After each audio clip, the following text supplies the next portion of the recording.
Glória a Deus. Meus irmãos, é com grande honra e consideráveis satisfações que eu saúdo a igreja com a paz do Senhor. Eu saúdo a igreja com a paz do Senhor.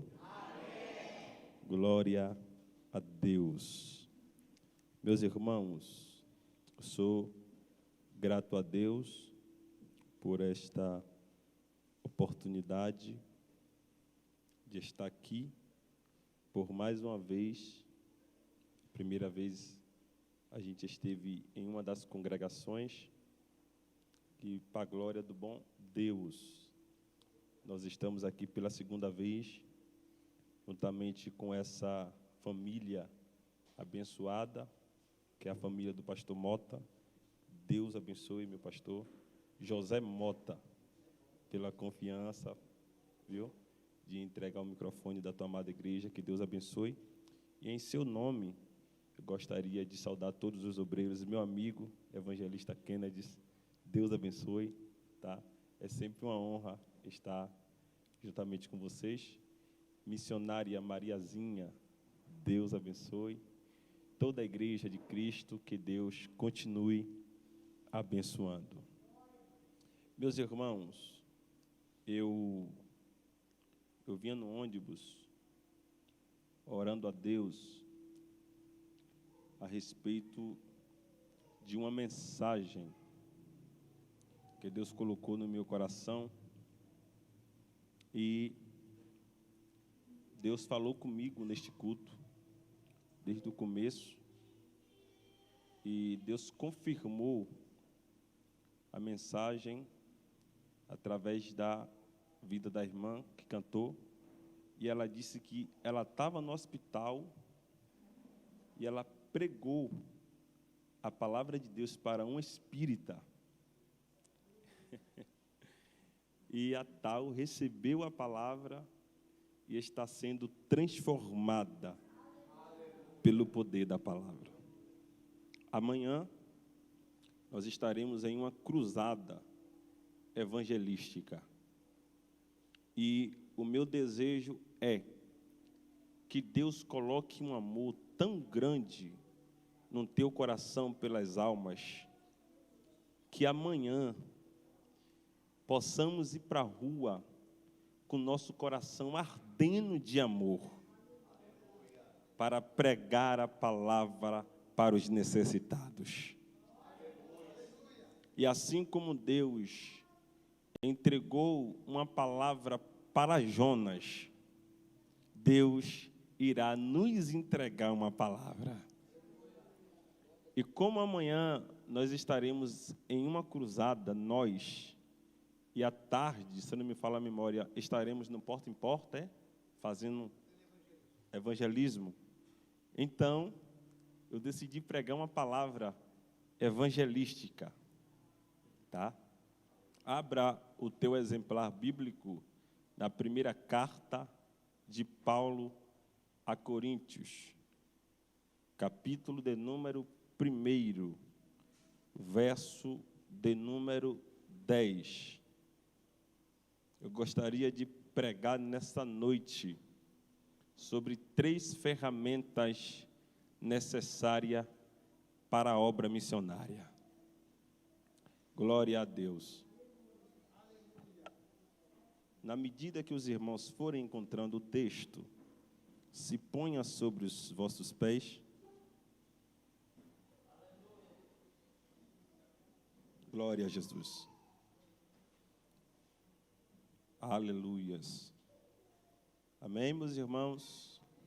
Primeira carta de Paulo a Coríntios, capítulo de número 1, verso de número 10. O meu pastor Mota já nos apresentou, todos são sabedores. Nós fazemos parte da área 39, né? Na pessoa do pastor Tiago Pinheiro, e nós congregamos na cidade de Frecheirinha, na pessoa do pastor Edson dos Reis e Francisca Viana. Glória a Deus. Capítulo de número 1, verso de número 10.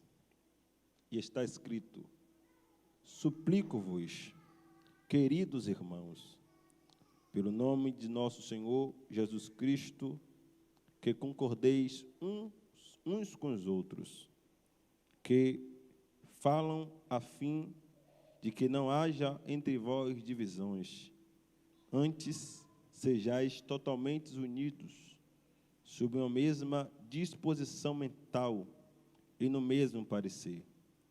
Caros irmãos, fui informado a vosso respeito pelos da família de Cloé, que existe discórdias entre vós.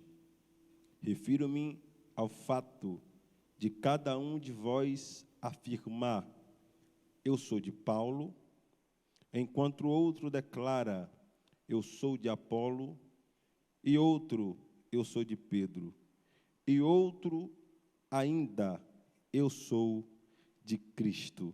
E você diz: amém. Sente glorificando ao Senhor Jesus.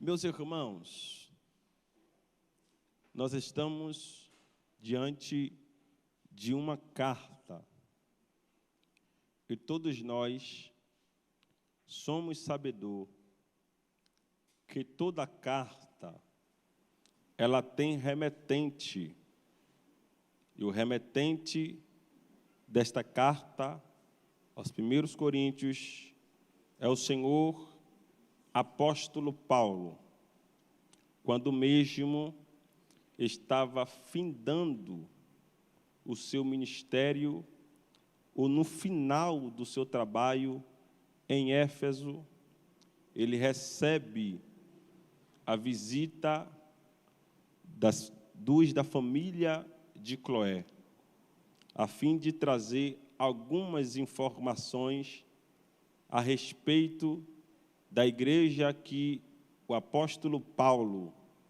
ele fundou com todo o trabalho, com todo o carinho e com toda a disposição. Essa igreja de Coríntios, ela tem marcas de dor. Essa igreja de Coríntios, ela tem marcas de sangue. A igreja de Coríntios, ela tem marcas de sofrimento. A saber, o apóstolo Paulo, ele passou por grandes aflições para que esse trabalho em Coríntios fosse realizado com toda dedicação. Meus irmãos, para nós entender o texto que ora acabamos de fazer menção, é necessário conhecermos de fato este apóstolo que atualmente nós conhecemos como o apóstolo Paulo. No livro de Atos dos Apóstolos, no capítulo de número 22, e versículo de número 3, a Bíblia, ela é categórica em afirmar a cidade de seu nascimento e a sua origem de fato. O capítulo de número 22, e versículo de número 3, e escrito está: então Paulo declarou: sou judeu. Então Paulo declarou: sou judeu, nascido em Tarso, da Cilícia, mas criado nesta cidade. Fui educado rigorosamente na lei de nossos antepassados, aos pés de Gamaliel, sendo tão zeloso por Deus, assim como estáis sendo vós neste dia. O capítulo de número 22 e o versículo de número 3, Paulo, ele afirma que ele é judeu, pois os seus pais eram judeus. Só que o apóstolo Paulo, ele nasceu na cidade de Tarso, que era a capital da Cilícia, uma cidade que estava sob a autoridade, aos comandos do Império Romano. Só que nessa cidade, meus irmãos, a teologia diz que os homens que nasceram e se desenvolveram nesta cidade eram conhecidos como homens intelectuais, pois os homens que nasceram e se desenvolveram nesta cidade, os tais eram instruídos na lei, os tais eram ensinados, os tais deveriam pesquisar, estudar, e a história nos diz que por ele nascer nesta cidade e se desenvolver nesta cidade, a história nos diz que ele se torna um fariseu zeloso pela lei de vossos antepassados. É por isso que em Filipenses, capítulo de número 3 e verso de número 5, a Bíblia vai dizer: circuncidado ao 8º dia, da linhagem de Israel, da tribo de Benjamim, hebreu de hebreu, segundo a lei, fui fariseu. É o que ele declara na segunda carta aos Coríntios, no capítulo de número 11 e versículo de número 22. São fariseu? Também sou. São judeu? Eles são. Eu também sou. E Paulo declara que ele é filho de Abraão. No capítulo 3 e verso 5 de Filipenses, ele vai trazer essa nova afirmação. Só que no verso 6 ele diz: segundo o zelo, perseguidor da igreja, segundo a justiça que há na lei irrepreensível.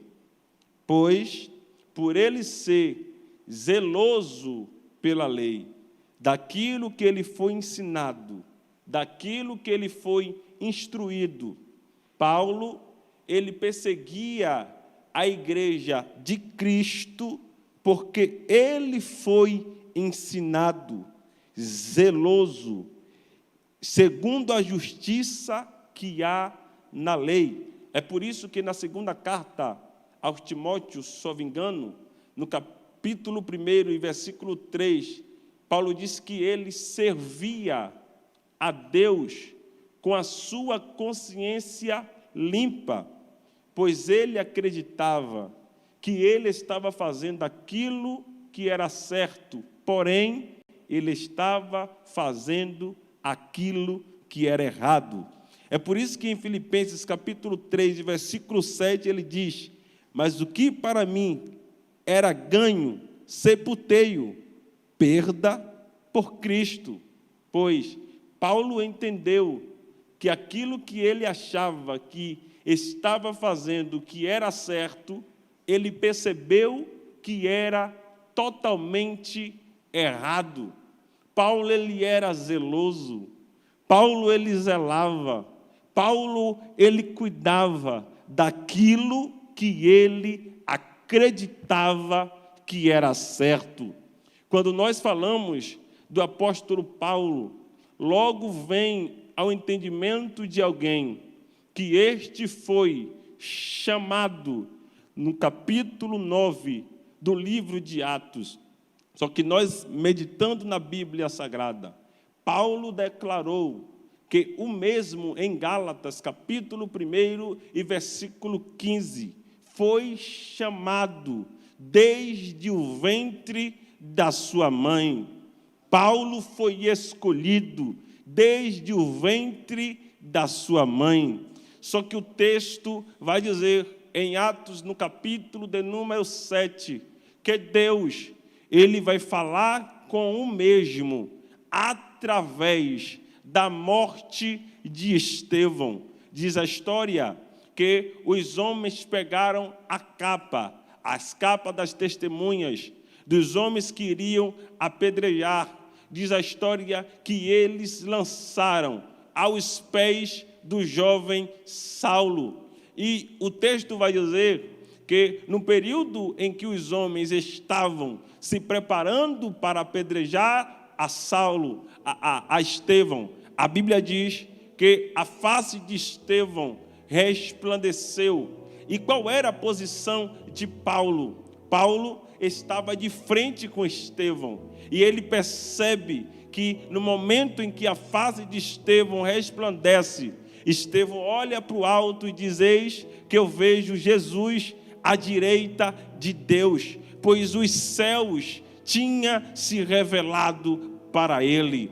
Deus estava falando com Paulo, Deus estava falando com o mesmo. Só que a Bíblia diz que no capítulo 8 do livro de Atos, este vai criar ainda mais fúria contra o povo do Senhor, devastando, arrastando as mulheres, lançando em prisão, maltratando. E a história nos diz que, não obstante a isso, ele vai ainda mais além. Diz a Bíblia que ele vai pedir cartas, autorização ao sacerdote no capítulo 9, para ir a Damasco e perseguir a igreja de Deus. Perceba que no caminho de Damasco, diz a Bíblia, que Jesus se revela para ele, e a expressão de Cristo é: Saulo, Saulo, por que me persegue? Olhando para a Bíblia, você vai perceber que Saulo não está perseguindo diretamente a Cristo, ele está perseguindo o povo de Cristo, o povo de Deus. Só que no livro de Zacarias, no capítulo 2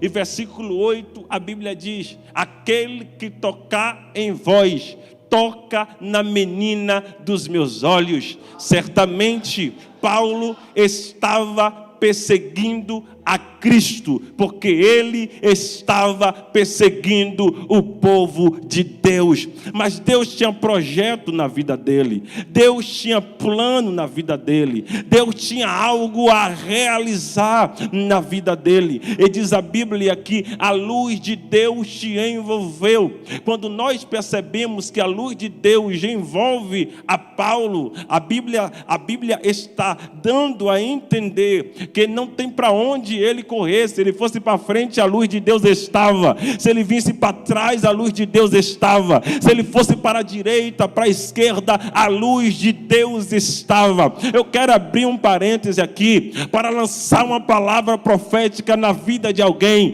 na tua casa, na tua família, na tua história. A luz de Deus vai envolver de tal maneira que ninguém vai escapar da mão poderosa de Deus. Ninguém da tua família vai sair do propósito, dos planos, dos projetos de Deus. Deus vai realizar os planos, os projetos. Diz a Bíblia que a partir daquele momento, Saulo ele entrega a sua vida a Cristo. Quando ele olha para Cristo e diz: Senhor, para onde eu irei? Nesse momento, ele está dando a direção da tua vida para Deus. E diz a Bíblia que Deus o envia para a casa de Judas, na rua chamada Direita.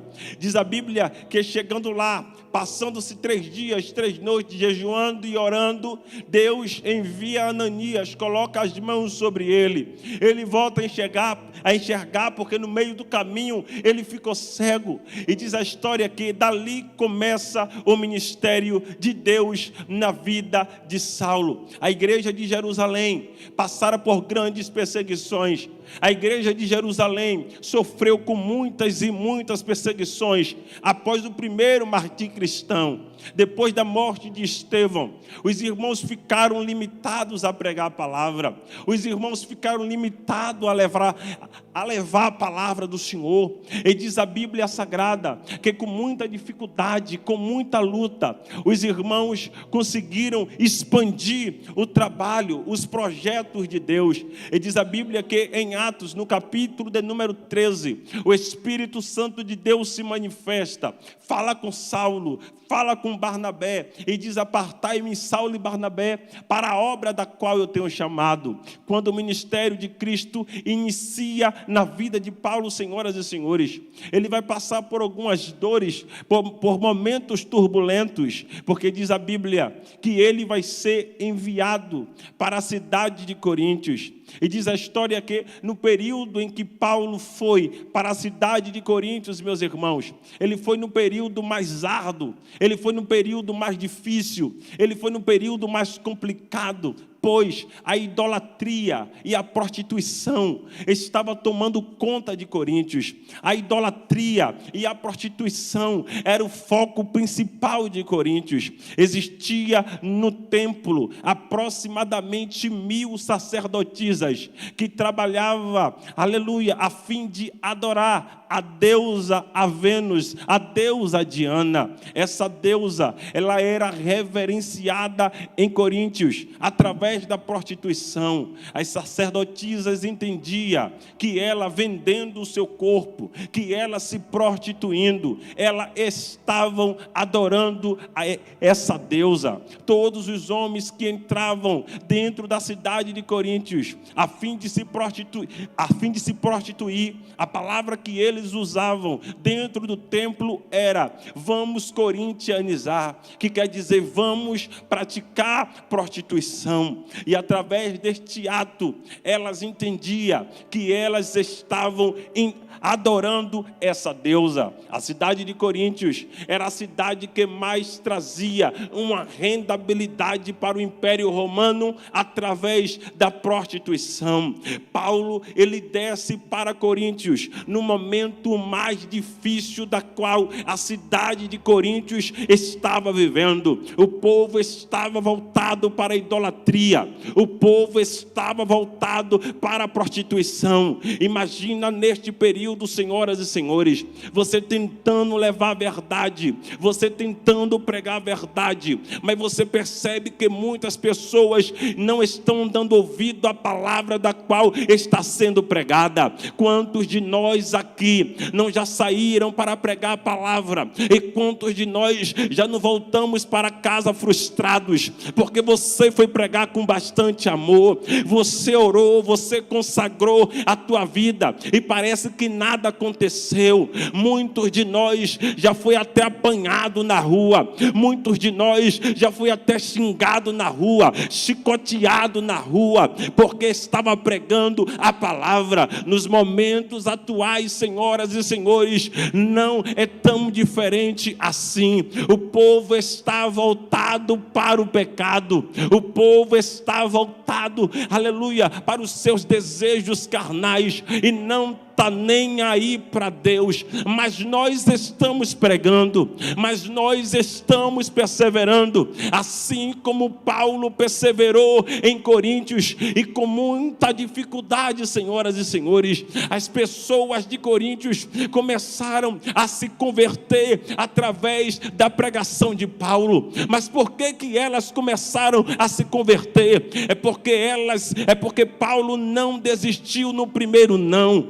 Paulo não desistiu na primeira palavra negativa, porque quem aqui disser que é fácil está mentindo, porque nunca foi fácil você pregar a palavra. Se fosse tão fácil assim, a cidade de Piripiri em peso já era um cristão protestante. Quantos de nós aqui nessa cidade não já pregou a palavra? E quantos da população hoje serve a Deus? Isso prova a dificuldade que é pregar a palavra e as almas se converterem. Mas a igreja está aberta todos os dias.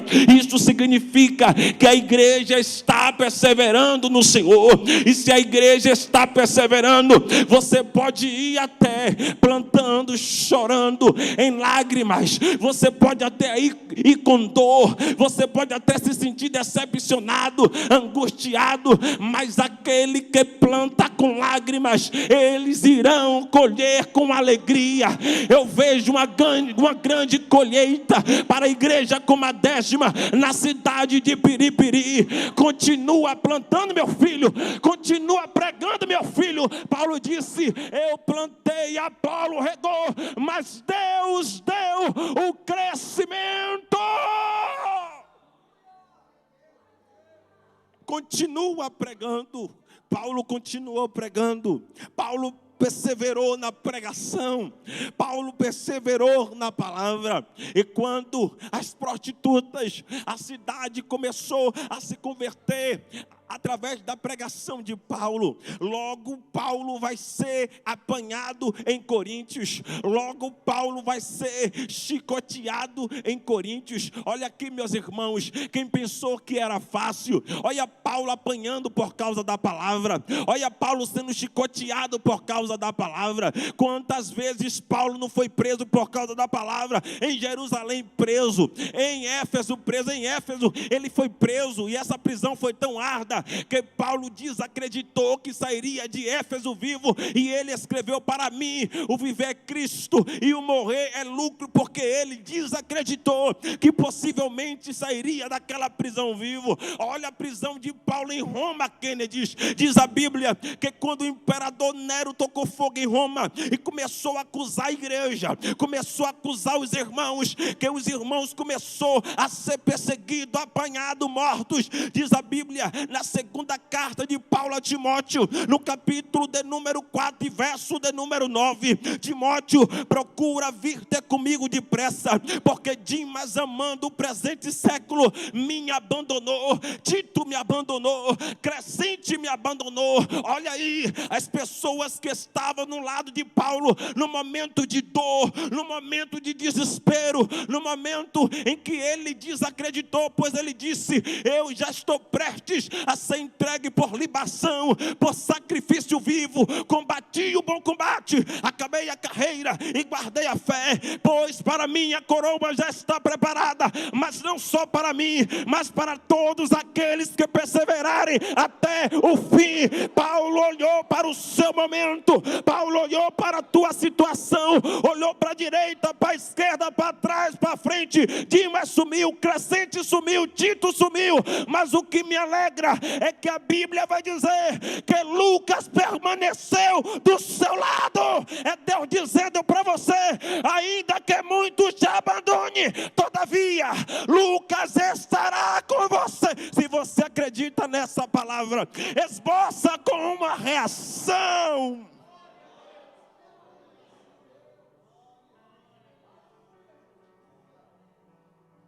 Ele continua pregando, ele vai ser apanhado. Meu Deus, é por isso que Jesus disse: ei, meu filho, eu venci, eu passei por todo esse caminho de dor, você também vencerá. Parece que eu vejo Paulo se agarrando com essa palavra e dizendo: eu não desisto, eu não desisto. E vem arrancando toco, preparando terra e lançando a semente. Jesus cura, Jesus salva, Jesus liberta, Jesus leva para o céu. Mesmo ferido, Jesus cura, Jesus salva, Jesus liberta, Jesus leva para o céu. É por isso que a minha Bíblia me prova que Deus não está à procura de homens, aleluias, que são medrosos. Deus está à procura de homens que está decidido a sofrer por causa da palavra.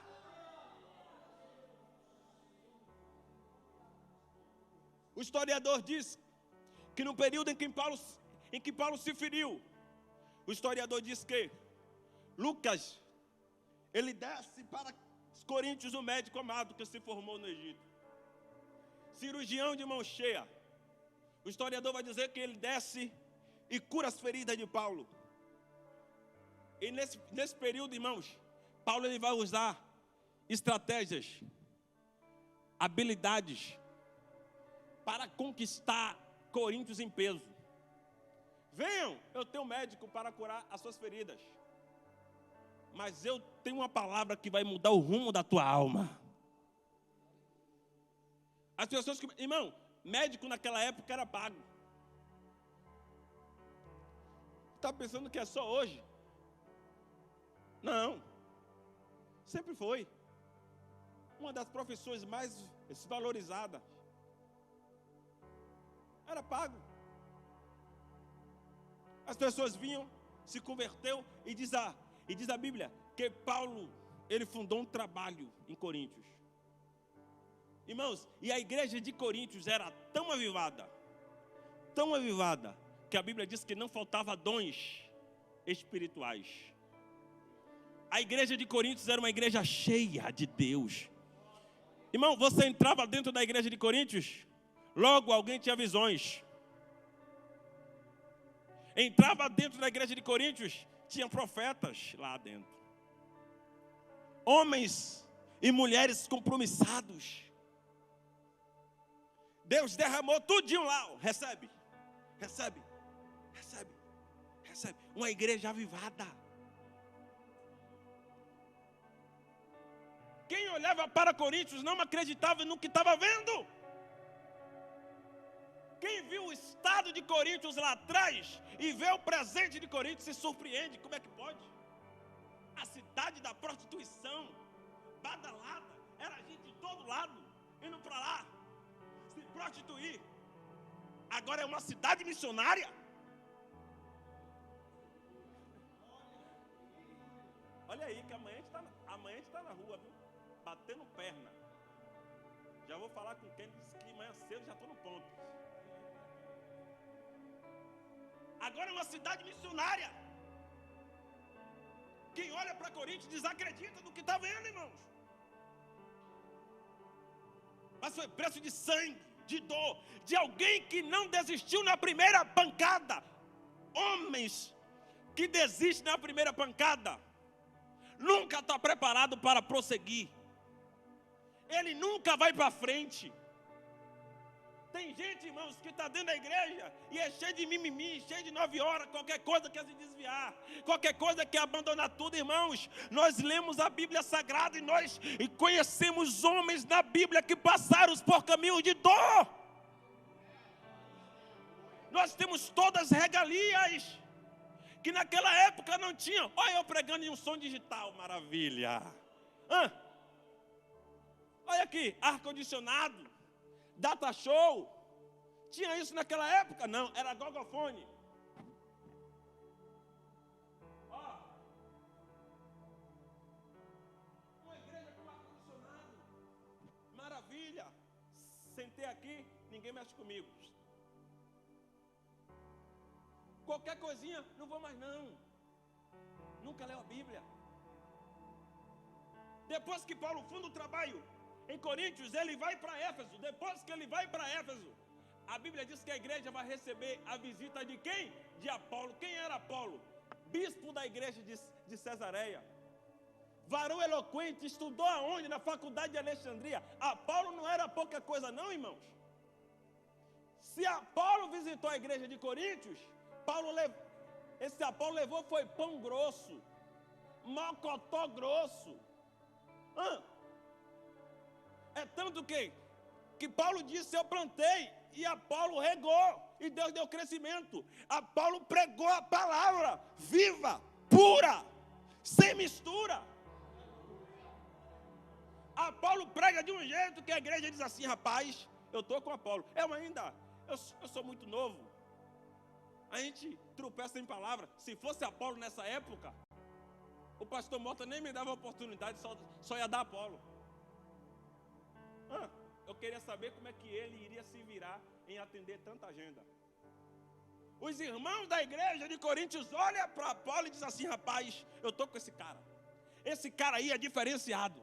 Eu estou com ele. Aí outro diz assim, eu estou com Paulo, porque Paulo é avivalista. Irmãos, e quando nós falamos de avivamento, nós não estamos falando de poder. Avivamento é uma coisa, poder é outra. Avivamento também significa mudança de comportamento. Você está parado. Amanhã é um culto evangelístico de ir para a rua, batendo porta em porta. Se você não for porque não quer ir, é porque não está avivado. Avivamento é aquela pessoa que se mexe. Ela não quer estar parada, ela quer estar fazendo alguma coisa. Ela quer ser útil para o reino de Deus. quando Paulo prega, o negócio vai ser diferente. Mas quando Apolo vai, ele prega a palavra pura. Escute isso, que eu falei que iria pregar sobre 3 ferramentas necessárias para a obra missionária. Depois que Apolo saiu, quem foi que visitou a igreja? Cefas. Quem é Cefas? Pedro. Pedro andou com Cristo, irmãos.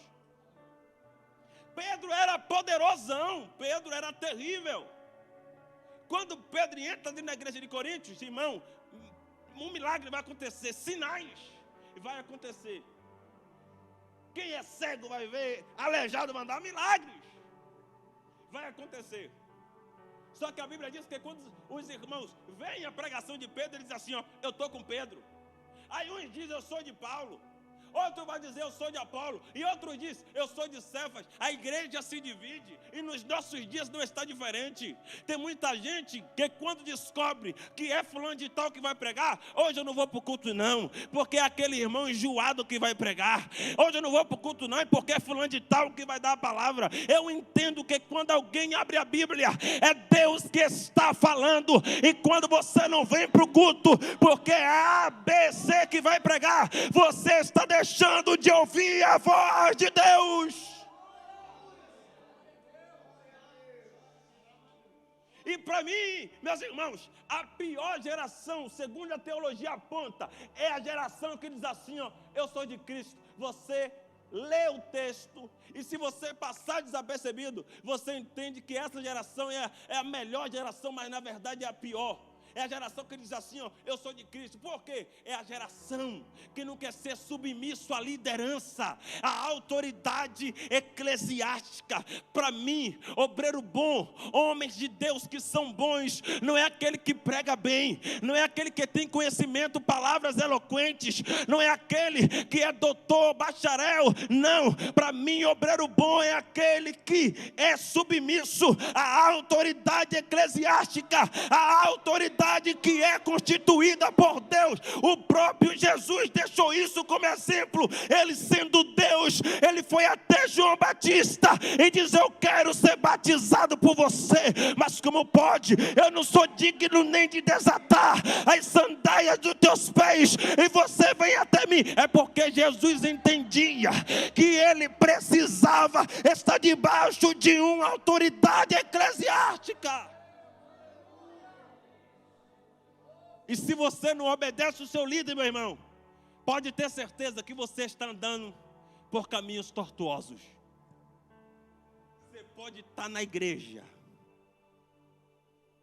mas você não faz parte do corpo de Cristo.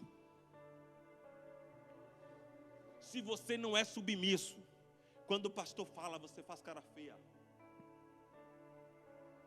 Ou fica conversando com A e B, falando da tua liderança. Isso é horrível, irmão. Eu falei que eu ia falar sobre 3, e eu encerro aqui, O Kennedy já vai entrar quebrando tudo. 3 ferramentas necessárias para a obra missionária. Primeiro, avivamento. Porque se Paulo, avivado por Deus, não iniciasse, ninguém iniciava. Avivamento é isso. O cara desenrolado. Eu vou lá, eu vou fazer.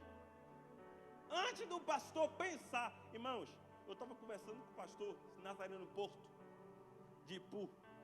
Ele disse comigo assim, Edson, eu tenho um obreiro que quando eu penso ele já faz. É um obreiro avivado. O pastor nem pensa. Ele já sabe o que tem que fazer, pega e faz. Na hora que o pastor pensa em fazer, ele já fez. Pegou? Segundo, conhecimento. Se nós não temos conhecimento para levar a palavra, é o que Paulo disse. Eu plantei, a Paulo regou. Quem foi que regou aqui? A palavra. A palavra. Se a palavra não muda, não é você que vai mudar. Se a palavra não transforma, não é eu, não é você que vai transformar. Se a palavra não faz, não é eu e nem você que vai fazer. É tudo pela palavra. A irmã estava no hospital. Irmã, você foi um canal de Deus. Para me falar isso que eu estou falando agora. E ela disse que ela aproveitou o momento e lançou a palavra. E a palavra trabalha, a palavra transforma, a palavra cura, a palavra liberta, a palavra... Irmãos, é tudo pela palavra. Se você é avivado e não tem palavra, você é fanático. E fanatismo não é de Deus. Fanatismo não é de Deus. Eu falei avivamento. Eu falei conhecimento. Terceiro, poder, sinais. Nós precisamos orar mais. Deus, irmão, Deus está sacudindo a minha alma aqui. Para que através da nossa vida os sinais aconteçam. E quando os sinais começarem a acontecer na cidade de Piripiri, a igreja como a décima de Piripiri será vista como a igreja dos milagres. Precisamos exercer esses 3 tópicos da obra missionária. Precisamos. E se nós temos conhecimento da palavra, e nós não temos poder, nós não somos avivados, nós somos formalistas. E Deus não está procurando, missionário Mariazinha, formalistas. Deus está à procura de autênticos cristãos. Autênticos. Cristãos completos, que não falte nada. Se é palavra, ele tem. Se é avivamento, ele é avivado. Se é poder, quando Deus quer, Deus faz.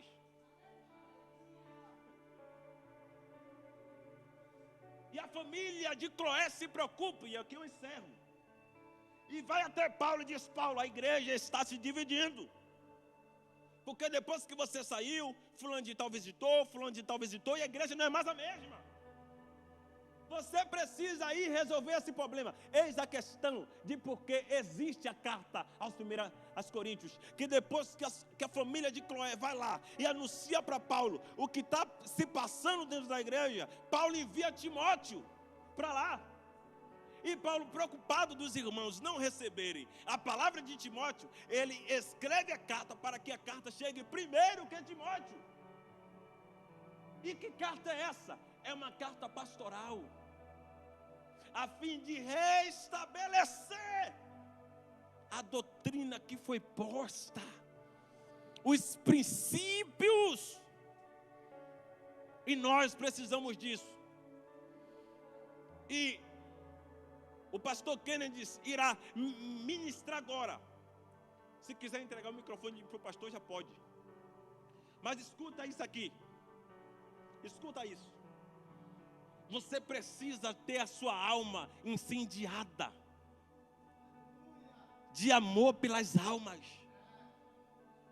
para que esses talentos repousem sobre você, e que através de você a cidade de Piripiri seja mudada, Piauí seja mudado, o Brasil seja alcançado. É o que Deus vai colocar no teu coração agora: amor, sentimento de amor, sentimento de compaixão, sentimento de misericórdia.